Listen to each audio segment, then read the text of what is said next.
There are TV shows and films that are simply impossible to forget. Merlin is one of them. In this video, we will talk about the creation of the series, warm feelings for it, and as a bonus, you will learn facts about the series that you didn't know. And so, in the land of myth and a time of magic, the destiny of a great kingdom rests on the shoulders of a young boy. His name, Merlin. The program was conceived by Julian Murphy and Johnny Capps, who had already worked together on the television series Hacks. The BBC was interested in broadcasting a TV show based on the legend of Merlin, and producer Chris Chibnall has scheduled a spot on the network for Sunday night. Jane Trentera, head of the science fiction at BBC, wanted to launch a television show that would bring together 3 generations of viewers, a show that you can watch with your parents and children. The idea for the series was inspired by the American TV show Smallville, which tells the story of the Superman's early years. According to Julian Murphy and Johnny Capps, Merlin was supposed to show Camelot before its golden age. Just like in Smallville, we did not want to live up to expectations, we wanted to create something new. Camelot is land of magic, forbidden, and Merlin still only a young man who serves as servant under Arthur and must hide his abilities. Smallville's influence is evident from the first episode. The main storyline forces Merlin to hide his abilities and seek explanations for the supernatural events taking place around him, just like Clark Kent did in the early seasons of Smallville. The series was released in the UK in March 2008. It turns out that the castle from the series really exists, and it is in France. I honestly thought it was graphics, because how it looks on the show. Not really good. The shooting took place partly in Wales and France, in the Château de Pierrefonds. The work was carried out with the participation of the BBC in Wales, whose head Julia Gardner already served as the executive producer of the series Doctor Who, which influenced the style of Merlin. The special effects were created by a team of specialists who previously worked on special effects in Doctor Who. And the camera work is a level that allows the viewer to fully immerse themselves in what is happening. In general, talented and famous people worked on the series, which became a bright path for the show on the cozy shelf in the memories of many children and teenagers. The legend of King Arthur is one of the pearls of human culture, and it does not lose its popularity through the centuries and years. We have seen a huge number of films and TV series on this topic, and even in the 20s of 21st century. In my opinion, if you do not take all the classical and famous films about the Arthurian legend, this series is quite original, but at the same time accurately tells the legend. Yes, there is undoubtedly fiction and quite a lot of it, but that does not cause any irritation, but only adds the charm of what is happening, and it finds response in the hearts and minds of the audience. The plot tells the story of young Merlin who arrived in Camelot and by chance became a servant of Prince Arthur, the son of King Uther. You shall be awarded a position in the royal household. You shall be Prince Arthur's manservant.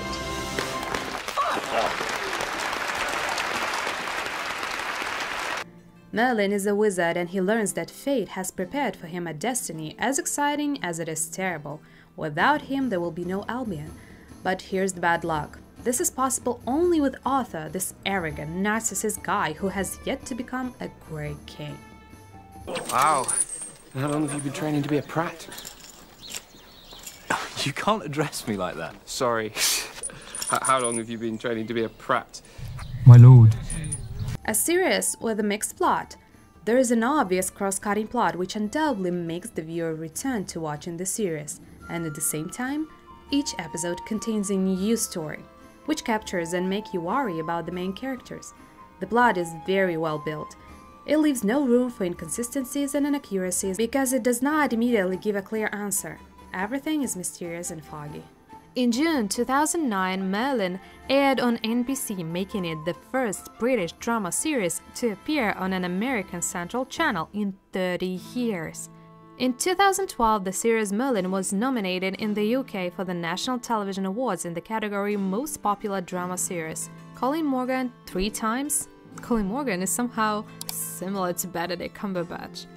Katie McGrath twice, and Bradley James and Angel Colby were nominated once for the Golden Nymph of the Monte Carlo Television Festival as Best Actor in Drama Series. How often do you refer to your favorite, albeit all, films and TV series? Did you want, in a moment of emotional need, to turn to the beloved works of art? Or am I the only one here? So, Merlin is clearly and obviously associated with my adolescence, with warm but still dark spring evenings, with the romance of the Arthurian legend, humor and charm of the main characters.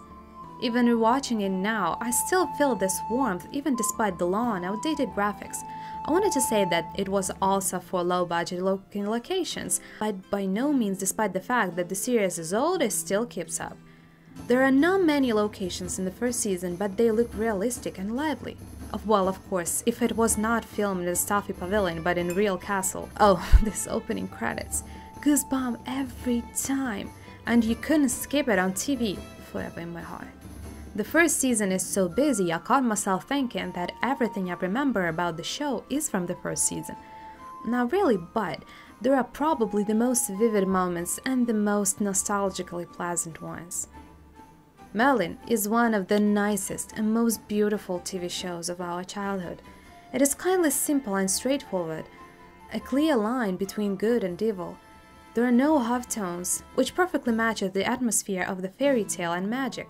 Probably originally it was conceived with a touch of some psychological thriller, showing us the dark side of magic. In the first season, there is still a share of humor, jokes that clearly reflect the essence of the series. Do not make you blush and feel a sense of shame, and perfectly convey the atmosphere of what is happening on the screen. Especially the friendship between Merlin and Arthur. They're just boys and fate binds them against their will, but in the end it leads to something more. If you like this video, put thumbs up as it helps my channel to grow and inspires me to make more cool and informative videos. What I really like is that creators, together with the audience, laugh at the main characters. The villain tells the hero into his face, "I came here to kill you. You're finished, and I will even tell you how." It's so hard to replace. Hasn't been easy. It's certainly too late for Arthur. New prescription. You should prove far more effective. Really? Oh, yes. It is a remedy to cure all ills. But the main character does not see this point blank. The series does not try to be strainedly pretentious and claim to be the first in its genre or its kind. This is a light, humorous series with gorgeous cast. I once liked Kathy McGrath.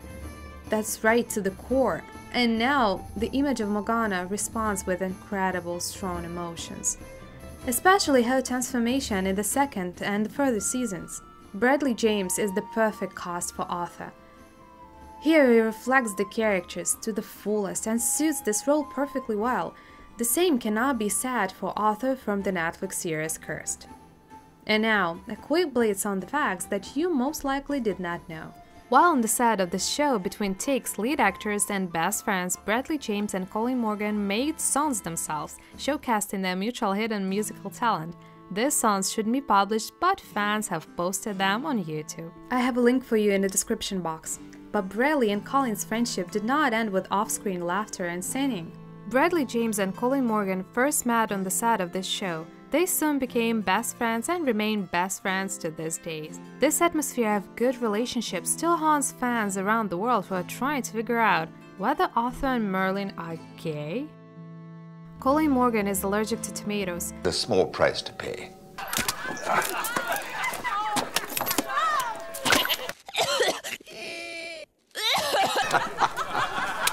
In one of the episodes of the series, kids throw them in the wizard, and therefore the makeup artist had to smear the actor with a special cream so there was no reaction. The website of the series even has a link to the game, but unfortunately is not active. The role of Merlin turned out to be difficult to fulfill, according to the co-writer and executive producer Johnny Capps. We had to find an actor who had a wide range of acting, someone who could easily deal with real action and magic. Capps said in 2011 interview, "We were looking for all these qualities or the potential of these qualities. Another important thing was that Merlin had to be liked. If the audience didn't like Merlin, nothing would come of the story. We had an instinct about Colin. Then they saw him over and over, watched his final auditions and said, he's perfect for the show." Before auditioning for the role, Morgan mistakenly received a script for Prince Arthur. He only had 5 minutes before audition to read his correct part. And he did it in 5 minutes. It's amazing. In July 2008, Screen International named Morgan the Star of Tomorrow. What was my surprise to see Tom Ellis on the show? I completely forgot that he was there. Another nice bonus for lovers of Lucifer when watching Merlin. The ancient jewelry, talismans, and symbols featured in the series were based on the exhibits displayed at Jorvik Viking Center in New York. Rupert Jan Sir Leon was to appear only in one episode. However, fans loved him so much that the writers decided he would be a recurring character. In the 4th season, he finally became a regular character. Of the 6 episodes in which Lancelot appeared, 3 were named after him. Katie McGrath used her natural Irish accent on the show, while Irish actor Colin Morgan faked an English accent. Katie barely got her part because the producers of Merlin didn't want the 2 actors to speak with Irish accents on the show, and they were willing to turn her down if she didn't speak English if Colin couldn't beat English accent first. Archivist Geoffrey of Monmouth, played by Michael Cronin, who appeared in several episodes, shares the same name as the medieval author of A History of the Knights of Britain, one of the most important sources of the Arthurian legend. There is a series called Merlin: Secrets and Magic. It contains 13 episodes at the original seasons. It tells viewer everything about Season 1, how it was filmed, edited, and funny stories from the actors. Watch more good movies that warm your soul and make you a little bit happier.